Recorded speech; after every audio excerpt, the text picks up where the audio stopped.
When it comes to building muscle and maximizing hypertrophy, one of the topics that comes up very often is range of motion. Now, having trained people in the gym for 10 years, one of the things that I've seen super often are people who limit their range of motion when it comes to pretty much all exercises. But in this video, we're going to be specifically talking about some back exercises such as the 3-point row and the chin-up. Now, the issue with limiting your range of motion when it comes to hypertrophy and building muscle is that you won't be exposing those muscles to the entirety of their capacity to move. And over time, you're going to create scenarios in which the muscle might be strong in certain ranges of motion and weaker in other ranges of motion. So that will limit not only your hypertrophy, but will also increase chance of injury in the future. Hi guys, I'm Maylin Dovan, certified athletic therapist. And I'm Coach Rick Simonella, certified strength and conditioning specialist. Here at Functional Strength Academy, we empower the next generation of personal trainers to think critically and analytically to build smarter programs.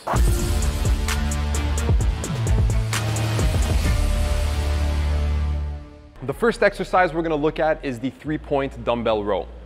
So we're going to have May set up here with the dumbbell.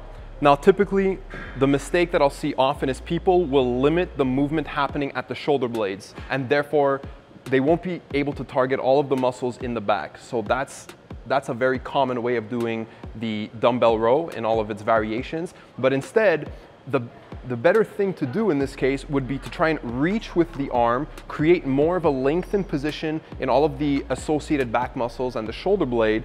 That way you have more of that lengthening of that muscle, creating more tension in that lengthened position, and therefore over time, a better stimulus for hypertrophy. So here we can see May, she's keeping her back neutral, so she's not rounding her spine, she's just allowing protraction of her shoulder blade while maintaining a neutral spine, and that's the thing that's most important. So when you're performing the 3-point row, think of reaching with the arm without necessarily flexing and rounding the spine. The next exercise we're going to talk about is the chin-up. So similar to the 3-point row, people tend to limit the amount of range of motion they're getting from their back. So in this case, what May is doing is she's stopping short of the fully lengthened position, and she's not getting full elevation of her shoulder blades. She's keeping her shoulder blades very fixed, and therefore all of the muscles that attach to that area are not getting the full stimulus for hypertrophy.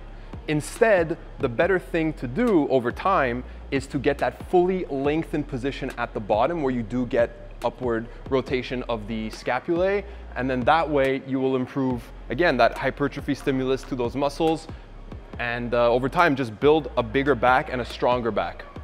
So to recap our discussion, the main thing you want to do to improve muscle hypertrophy throughout your entire body is to think about the type of exercise you're doing and how you can increase the range of motion in its totality. Now, that doesn't mean that partial range of motion training doesn't have its place. However, if the majority of your workouts look like partial range of motion, I would argue that the stimulus that you're trying to get out of that workout won't be as optimized as it otherwise could be.